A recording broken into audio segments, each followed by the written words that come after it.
ये हमारे शरीर का कौन सा अंग है? ये क्या है शरीर का, कोई बता सकता है? क्या है? स्टमक। गुर्दा किसमें होता है? स्टमक है ये ना, स्टमक है, पेट है। जब हम खाना खाते हैं तो खाना, वो आप वाला दिखाना, आप वाला ठीक चल रहा है? ये भी परमानेंट ही है, तो देख लेते हैं क्या आपका वो थोड़ा अच्छा चलता है। ये है स्टमक।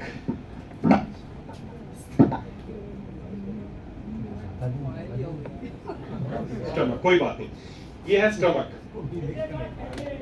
खाना खाते हैं, खाना सबसे पहले कहाँ जाता है? पेट में जाता है। उसके बाद यहां से स्टमक के बाद ये छोटी आंत में जाता है, या स्टमक और छोटी आंत इसके बीच में यहाँ पर एक और ऐसे पत्ते के आकार का एक अंग होता है, ऐसा बिल्कुल पत्ते जैसा। पता है इसका क्या नाम है? क्या नाम है? पेनक्रियाज। पेनक्रियाटिस तो उसकी बीमारी का नाम है, पेनक्रियाज। ये है पेनक्रियाज, समझना। अब होता क्या है, जब हम खाना खाते हैं, खाना यहाँ जाता है, उसके बाद जब यहाँ खाना आता है तो पेनक्रियाज को मैसेज मिलता है कि खाना आ गया है। इसमें से एक जूस निकलता है, उस जूस का नाम क्या है? इंसुलिन। क्या नाम है? इंसुलिन। इंसुलिन निकलता है, खाने के साथ मिलता है, और इस इंसुलिन का काम क्या है? जो भी खाने में कार्बोहाइड्रेट है, चीनी है, ये उसको पचाने का काम करता है। ये नॉर्मल फिनोमिना है जो भगवान ने बनाया है आपके लिए। अब शुगर की बीमारी क्या है, क्या होती है शुगर, समझना। शुगर को कंट्रोल करने की जिम्मेदारी भगवान ने कौन से अंग को दी है? किसको दी है? पेनक्रियाज को। इसका काम है शुगर को कंट्रोल में रखना। अब मान लेते शुगर की बीमारी क्या है, मान लेते किसी कारणवश मान लेते पेनक्रियाज को जो काम करना चाहिए था इसने अपना काम कम किया या नहीं किया। मान लेते इसने अपना काम कम कर दिया, पेनक्रियाज ने अपना काम कम कर दिया किसी कारणवश। क्या कारण है मैं बताऊंगा आपको। किसी कारणों से मान लेते पेनक्रियाज ने अपना काम कम किया। जैसे ही पेनक्रियाज अपना काम कम करेगा, जो खून में जो शुगर की मात्रा है वो क्या होगी? ब्लड शुगर क्या होगी? बढ़ जाएगी। क्यों? क्योंकि कम करना किसकी जिम्मेदारी थी? पेनक्रियाज की। अब उसने काम कम किया तो शुगर बढ़ गई। अब जैसे ही शुगर बढ़ेगी आपको लक्षण आने लगेंगे, कमजोरी आएगी, बार बार पेशाब आएगा, भूख लगेगी, और लक्षण आएंगे, तो आप किसके पास जाओगे? किसके पास जाओगे? डॉक्टर के पास। डॉक्टर के पास गए और डॉक्टर ने जाते ही आपको बताया, चेक किया कि आपकी तो शुगर बढ़ गई है 300, 400, 500 जो जितनी भी हो गई है। अब जैसे वो जांच करेगा, बताएगा शुगर बढ़ गई है, तो उसके बाद क्या करेगा? वो क्या शुरू करेगा आपका? हो सकता है गोली शुरू करे पहले गोली, इंसुलिन बाद में। पहले क्या शुरू करेगा? गोली। कोई भी आपको गोली शुरू करेगा, गोली वही पूरे भारत में वही 4-5 साल ग्लिक्लाजेड, ग्लिप्रामाइड, मेटफॉर्मिन, कोई भी इनमें से कोई भी गोली शुरू करेगा। और जैसे ही आप वो गोली खाएंगे, गोली खाने से क्या होगा? आपका जो शुगर बढ़ा था वो शुगर क्या हो जाएगा? घट जाएगा, कम हो जाएगा। जैसे ही डॉक्टर ने गोली शुरू करी, जो शुगर बढ़ी हुई थी वो कम हो गई। अब डॉक्टर बोलेगा ये गोली अब तक को जिंदगी भर खानी। अब समय के साथ साथ क्या होगा? जो आज एक गोली से काम चल रहा था, हो सकता है कुछ महीनों कुछ सालों बाद एक गोली से 2 गोली करनी पड़े। धीरे धीरे दवाई की डोज क्या होगी? बढ़ती जाएगी। और एक दिन ऐसा भी आएगा कि दवाई काम करना बंद कर देंगी। उस दिन डॉक्टर बोलेगा क्या शुरू करना है? इंसुलिन शुरू करना है। होता है ऐसा ही, हर शुगर के साथ ऐसा ही होता है। अब ये तो है नॉर्मल। अब इसमें समझना, इसमें गलत तरीका क्या हुआ, क्या गलती हुई, क्यों शुगर ठीक नहीं हो सकती कभी भी। देखिए फिर से शुरुआत से समझते हैं। बीमारी की शुरुआत कहां से हुई? पेनक्रियाज ने अपना काम कम कर दिया। उसने अपना काम कम कर दिया, जिस वजह से शुगर बढ़ गई। शुगर बढ़ी, डॉक्टर ने गोली दी और गोली खाई तो शुगर कम हो गई। अब इसके अंदर की कहानी समझना। अब जैसे ही आप वो गोली खाओगे आपकी शुगर कम होगी, और जैसे ही शुगर कम होगी पेनक्रियाज को मैसेज मिलेगा कि खून में शुगर ओके है, तेरे को काम करने की जरूरत नहीं है, और वो अपना काम और कम कर देगा। अब जैसे जैसे गोली खाते जाओगे पेनक्रियाज अपना काम कम करता जाएगा, दवाई की डोज बढ़ती जाएगी, पेनक्रियाज अपना काम कम करता जाएगा। एक दिन ऐसा आएगा पेनक्रियाज बिल्कुल काम छोड़ देगा, उस दिन डॉक्टर इंसुलिन देना शुरू कर देंगे। तो आप खुद समझदार हो। एक बात सोचो, जिस दिन आपको पहले दिन शुगर हुई और आप डॉक्टर के पास गए और उसने आपको गोली शुरू करी, उस दिन से बीमारी बढ़ी या घटी? असली बीमारी क्या थी? पेनक्रियाज काम नहीं कर रहा। गोली देने के बाद क्या हुआ? उसने काम और कम कर दिया, तो बीमारी बढ़ी या घटी? तो क्या इस तरीके से गोली खाने से संभावना है कि कभी शुगर ठीक हो सकती है? आज तक उनके पास ऐसी कोई गोली नहीं बनी है जो अंदर जाए और पेनक्रियाज को बोलेगी तू इंसुलिन निकाल, तू शुगर कंट्रोल कर। उनके पास आज तक ऐसी कोई गोली नहीं बनी है। बस वो क्या करते हैं? शुगर बढ़ी उसको कम कर देते हैं। शुगर कम करने की जिम्मेदारी किसकी थी? पेनक्रियाज की। और कर किससे रहे हो? गोली से। तो क्या ये काम करेगा? इसको जरूरत ही नहीं काम करने की। जब तक शुगर का मरीज शुगर की गोली खाता रहेगा, उसकी शुगर कभी ठीक नहीं हो सकती। उसी तरह जब तक बीपी का मरीज बीपी की गोली खाता रहेगा कभी बीपी ठीक नहीं होगा। जब तक कैंसर का मरीज कैंसर का इलाज कराता रहेगा उसका कैंसर कभी ठीक नहीं होगा। आपको क्या लगता है इस तरीके की गोली खाने से संभावना है कि कभी शुगर हमेशा के लिए ठीक हो जाए? बीमारी तो बढ़ रही है, ठीक कैसे होगी? दोस्तों बीमारियां लाइलाज नहीं है, बीमारियां लाइलाज नहीं है। बीमारी क्यों लाइलाज हो गई है? क्योंकि बीमारियों को ठीक करने का जो हम तरीका अपना रहे हैं ना वो तरीका ही गलत है। आज हम क्या कर रहे हैं? बस किसका इलाज कर रहे हैं? बीमारियों के लक्षण। किसका इलाज कर रहे हैं? जो लक्षण हमें नजर आ रहे हैं बाहर, शुगर बढ़ गई, बीपी बढ़ गया, गांठ दिख गई, स्किन पे धब्बे दिख गए, जो हमें लक्षण नजर आ रहे हैं ना, हम केवल उन लक्षणों का इलाज कर रहे हैं। और लक्षणों का इलाज करके क्या आप कभी किसी बीमारी को खत्म कर पाएंगे? क्या? अगर इस बीमारी को खत्म करना है तो इलाज किसका करना पड़ेगा? कारण का इलाज। बस तो पहली बात अभी ये दिमाग में बैठा लो, अगर आप चाहते हैं आपकी बीमारियों को परमानेंट खत्म करना तो हमें बीमारी के किसका इलाज करना पड़ेगा? कारण का इलाज करना पड़ेगा। और चाहते हैं जिंदगी भर दवाई खाना तो किसका इलाज कर रहा हूं? लक्षणों का। और जो एलोपैथिक चिकित्सा है वो बीमारी के लक्षणों का इलाज करने के लिए बनी है और आयुर्वेद बीमारी के कारण का इलाज करता है। इसलिए अगर आप चाहते हैं आपकी बीमारी हमेशा के लिए ठीक हो, आपका बीपी, शुगर, थायराइड, गठिया, कैंसर सब आसानी से ठीक हो सकता है, हमें उसके लिए कारण का इलाज करना पड़ेगा। और कारण का इलाज कौन सिखाता है? आयुर्वेद। समझ में आएगी बात? यस। तो किसका आप बीमारी को परमानेंट ठीक करना चाहते हैं या जिंदगी भर दवाइयां खाना?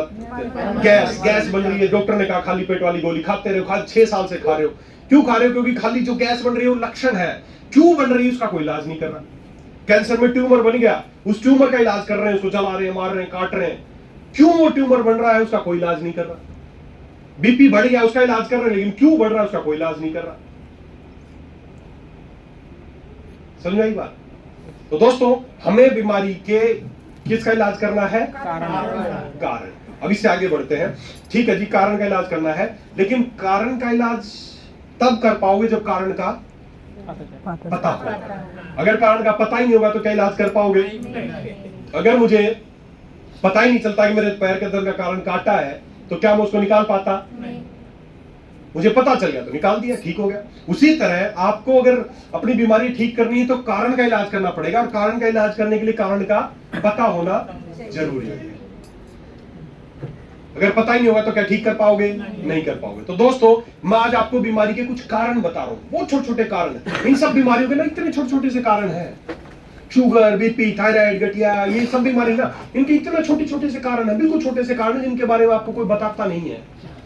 अगर उन कारणों के बारे में आपको पता चल गया तो अगले 1 से 3 महीने में आपकी सभी तरह की बीमारी को आप 100% ठीक कर सकते हैं। तो मैं आज आपको कुछ कारण बताने वाला हूं, छोटे छोटे कारण है। आपको लगे बड़े साधारण सा कारण है, लेकिन वही है असली बीमारी के कारण। तो कारणों के बारे में जानना चाहते हैं? yes. जानना चाहते हैं? yes. तो आज के बाद सब डॉक्टर बन जाएंगे। सभी के, मैं सभी बीमारियों को कॉमन कारण बताऊंगा, बस उनको दूर करना। अकेली शुगर नहीं, 85% बीमारी खत्म हो जाएंगी, बस वो कारण, एक छोटा सा कारण उसको दूर कर देना।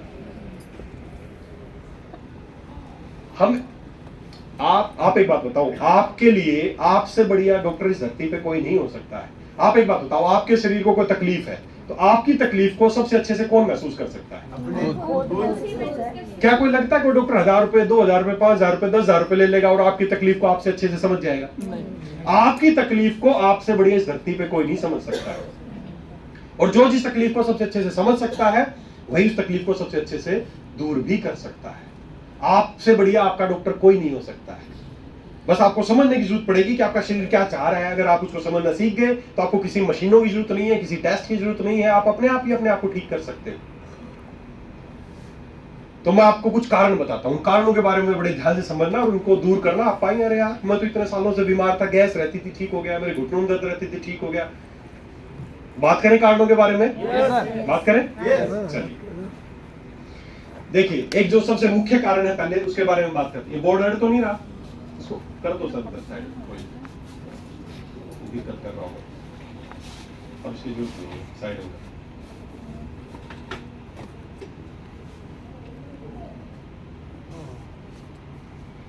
ठीक है, किसी को दिक्कत तो नहीं कर रही? तो एक जो सबसे पहला जो इंपॉर्टेंट कारण है, पहले 2 कारण इंपॉर्टेंट बताऊंगा, पहले उन दोनों कारणों पर ध्यान देना है। जो सबसे पहला और सबसे महत्वपूर्ण कारण है वो क्या है, बड़े ध्यान से समझना। 85% of disease are due to toxic colon. The royal society of medicine, ये कौन, एक बात, एक ये सोसाइटी है royal society of medicine, London की एक बहुत बड़ी संस्था है। ये संस्था पूरे वर्ल्ड में सर्वे करती है कि लोग क्यों बीमार पड़ते हैं। तो इसका जो भारत का जो सर्वे था उसमें इन्होंने एक बात बताई, कंक्लूजन में बता रहा हूं, इन्होंने बताया 85% बीमारियों का कारण है एक टॉक्सिक कोलोन। क्या बताया? ये शब्द याद कर लो, क्या है मैं समझाऊंगा आपको। 85% बीमारियों का कारण क्या बताया? Toxic colon. क्या होता है टॉक्सिक कोलोन, को समझ सकते हैं? तो दिमाग में टॉक्सिक कोलोन, चलिए ठीक है। देखिए ये तो बात होगी रॉयल सोसाइटी जो मॉडर्न साइंस है उसके अनुसार उन्होंने बताया कि 85% बीमारी का कारण है टॉक्सिक कोलोन। आयुर्वेद क्या बोलता है, महर्षि चरक क्या बोलते हैं, उन्होंने बताया aam is the root cause of all disease, आम हर बीमारी की जड़ है, उन्होंने ये बताया। मॉडर्न साइंस बोल रही है 85% बीमारी का कारण है टॉक्सिक कोलोन, और आचार्य चरक ने बताया कि आम हर बीमारी की जड़ है। आम समझते हैं? आम खाने वाला आम नहीं, पोटी को सज जाता है, पोटी को सज जाता है। चलिए जो भी आप अलग अलग समझ रहे हैं मैं आपको समझाने की कोशिश करूंगा। आव भी बोलते हैं ना सर, आव भी बोलते हैं। हाँ आव भी बोलते हैं, वो आव एक अलग चीज है, आम मैं बताऊंगा अभी क्या है। क्या बोलते हैं? पैसिस। चलिए जो भी आप बोलते हैं आप समझना। तो दो बातें होंगी हमारे सामने, आम हर बीमारी की जड़ है ये आयुर्वेद बोलता है, और 85% बीमारी का कारण है टॉक्सिक कोलोन। तो अब इन दोनों के बारे में समझते हैं ये है क्या, क्या चीज है दोनों। टॉक्सिक कोलोन क्या है पहले इसको समझते हैं, और टॉक्सिक कोलोन को समझने से पहले ये समझते हैं कोलोन क्या होता है। कोलोन, टॉक्सिक कोलोन फिर समझ में आएगा कोलोन क्या होता है। देखिए ये हमारे खाने की नलकी है, यहाँ से खाना अंदर जाता है, ये हमारा पेट है, स्टमक है, उसके बाद ये छोटी आंत है, ये सारी छोटी आंत है, उसके बाद यहाँ से बड़ी आंत शुरू होती है, इधर इधर इधर इधर इधर, और ये लास्ट में हमारा मल द्वार है जहाँ से खाना बाहर निकल जाता है वेस्ट के तौर पर। तो ये मुंह से लेके और मल द्वार तक जो ये रास्ता है इसको बोलते हैं कोलोन। क्या बोलते हैं? क्या बोलते हैं? कोलोन। समझ में आया? कोलोन। आपको पता है मुंह से लेके मल द्वार तक का जो कोलोन है इसकी लंबाई कितनी है? कितना लंबा होगा ये? यहाँ से खाना जाता है और बाहर निकलने तक कितना लंबा? 28 फीट। कितना? 32। काफी सही लोगों ने बताया। लगभग इसकी जो एवरेज जो एक अडल्ट 28 से 30 फीट, लगभग 28 to 30 फीट इसकी लंबाई होती है। मतलब खाने को मुंह से लेके मल द्वार तक कितना रास्ता तय करना पड़ता है? 30, लगभग 28 से 30 फीट। अब ये तो है कोलोन। अब टॉक्सिक कोलोन क्या होता है उसको समझते हैं। टॉक्सिक कोलोन, अच्छा एक बात बताओ, आप सब लोग सुबह उठ के ब्रश मंजन वगैरह कुछ करते हो? दो चार लोग ही करते हैं, पहली बार आया मुझे पता नहीं, हमारे वहां सब लोग करते हैं। करते हो ब्रश वगैरह? इधर से भी करते हैं सभी लोग? बताओ ना यार, पहली बार आए हो। एक बार तो करते ही हो, दो बार करे तो एक्स्ट्रा है, लेकिन करते हो ना रोज? हाँ हमारे वहां भी करते हैं रोज। यार आगे से याद रखूंगा अगली बार आऊंगा तो। क्यों करते हो ब्रश? क्यों करते हो रोज ब्रश? सफाई करने के लिए, सफाई रखने के लिए। अगर 2-4 दिन नहीं करेंगे तो क्या होगा? बदबू आएगी। और 2-4 महीने तक ही साफ ना करें तो कीड़ा लगेगा। और 2-4 साल तक ही साफ ना करें तो सोच के ही गंदा लग रहा है, सड़ जाएगा बिल्कुल। अच्छा क्यों सड़ जाएगा? क्या कचरा खाते हो? कूड़ा खाते हो? गंदगी खाते हो? फिर क्यों? भाई कचरा खाए तो समझ में आया, कचरा खाया मुंह में कचरा लगा सड़ गया। आप तो अच्छी अच्छी चीज खाते हो, चावल खाते हो, रसगुल्ला खाते हो, मिठाइयाँ खाते हो, सब्जी खाते हो, रोटी खाते हो, सब कुछ अच्छा अच्छा खाते हो, फिर क्यों सड़ जाएगा? क्यों सड़ जाएगा? क्योंकि जो खाना लगा था हमने उसको साफ नहीं किया, वो अगर वहां पड़ा रहेगा तो धीरे धीरे क्या होगा? सड़ने लगेगा। ऐसा ही है? ऐसा ही है ना? अब जब खाना खाते हो रोज, इस मुंह को रोज साफ कर लेते हो, दिन में 2 बार तक भी साफ करते हो, वही खाना आपके अंदर भी जाता है। पूरा रास्ता कितना है? लगभग 30 फीट इलाका इस सारे में जाता है, यहाँ जगह जगह चिपक जाता है, सारा जाता है यहाँ जाता है यहाँ जाता है यहाँ जाता है, और बाहर कहां से निकलता है? हमारे मल द्वार से। अच्छा एक बात बताओ, जहां से बाहर निकलता है वहां पे भी रोज धोते हो? एक लोग ही धोते हैं? तो बताओ ना यार, पहली बार आए हो, मुझे पता नहीं ना। धोते हो सभी लोग? हाँ ना, बताओ। ऐसा तो नहीं, पूछने वाला तो नहीं है यहाँ पे? ये विदेश में धोते हो सभी लोग? तो बताओ ना, बोल के बताओ। ऐसे ऐसे में अब मैं किस किस की गर्दन देखूं? किसी के ऐसे, किसी के ऐसे। धोते हैं सभी लोग? हाँ, खूब धोते हैं ना, हमारे वहां भी धोते हैं। अगर 2-4 दिन ना धो तो क्या होगा? दिक्कत हो जाएगी, है ना? होगा ना? समझना आप, समझना जो मैं समझाना चाह रहा हूँ। यहाँ से खाना अंदर गया, इसको भी रोज धो लिया। जहां से बाहर निकला, उसको भी रोज धो लिया। बीच का जो 30 फीट इलाका, इसके बारे में सोचा कभी आपने? क्या हालत हो रही होगी अंदर। इसको 2 दिन साफ नहीं करते, मुंह को तो स्मेल आने लगती है, सड़ने लगता है। आज किसी की उम्र 20 साल को, 30 साल को, 40 साल को, 50 साल को, 60 साल को, 70 साल का आदमी बैठा है, आज तक कभी अंदर साफ नहीं किया, तो क्या हालत हो रही होगी अंदर? सड़ रहा है अंदर। वही भोजन जो मुंह में 2 दिन में सड़ने लगता है, वही आपके हाथों में चिपका रहता है महीनों महीनों तक, जिसको आपने कभी साफ नहीं किया, वो सड़ने लगता है। और इसी को बोलते हैं टॉक्सिक कोलोन। और यही है 85% बीमारियों का मुख्य कारण। ये है बीमारी का, जिसके बारे में आपको कोई नहीं बताएगा। बस बीमारी होगी, दवाई शुरू करो, कोई नहीं बताएगा क्यों हो रहा है। आपका जो कोलोन है, और इसी को जब आयुर्वेद में बोलता है आम, आम मतलब गली सड़ी चीज, जो अंदर पचा है, जो पचा नहीं, अनडाइजेस्टेड फूड, सड़ गई, उस चीज को बोलते हैं आम। तो दोनों चीज को मतलब एक ही है। टॉक्सिक कोलोन 85% बीमारियों का कारण है, और आयुर्वेद बोलता है आम हर बीमारी की जड़ है। तो वही आम है, और वही आपके अंदर की गंदगी है, जिसको आपने आपके घर में वो है वॉश बेसिन, हाथ धोने का है वॉश बेसिन, उस पर रोज हाथ धोते हो, उसको ऊपर से तो रोज चमका के रखते हो। आज जाके एक काम करना, ऊपर से तो साफ रखते हैं, आज उसके नीचे अंदर एक पाइप लगी होती है ना, आज जाके उस पाइप को खोल के देखना, अगर 2-3 साल से नहीं बदली हो तो जाके उस पाइप को खोल के देखना अंदर से कैसी मिलेगी। पानी तो रोज जा रहा है उसमें से, लेकिन अंदर से कैसी मिलेगी? बिल्कुल गंदी मिलेगी, बाल फंसे मिलेंगे, काई लगी मिलेगी, स्मेल आती मिलेगी, बहुत गंदी मिलेगी अंदर से। पानी तो रोज जा रहा है, जैसे आपके अंदर से रोज मल तो जा रहा है, लेकिन अगर उसको साफ नहीं करोगे तो धीरे धीरे गंदी होने लगती है, सड़ने लगती है। यही है टॉक्सिक कोलोन, और यही है भारत की 85% बीमारियों का मुख्य कारण, जिस पे हम ध्यान नहीं दे रहे हैं। बहुत सारे लोग ये सोच रहे होंगे कि जी अंदर तो गंदा नहीं होता होगा, दिमाग में ये आएगा कि ना अंदर तो गंदा नहीं होता होगा।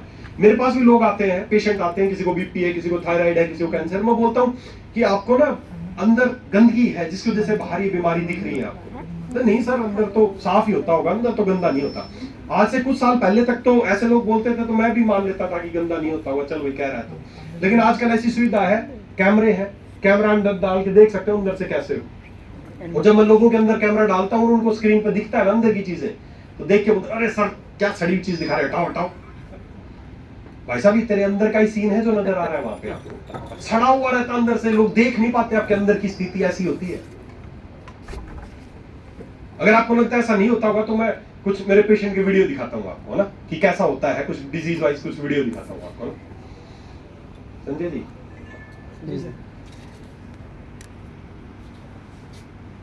एक सेकंड।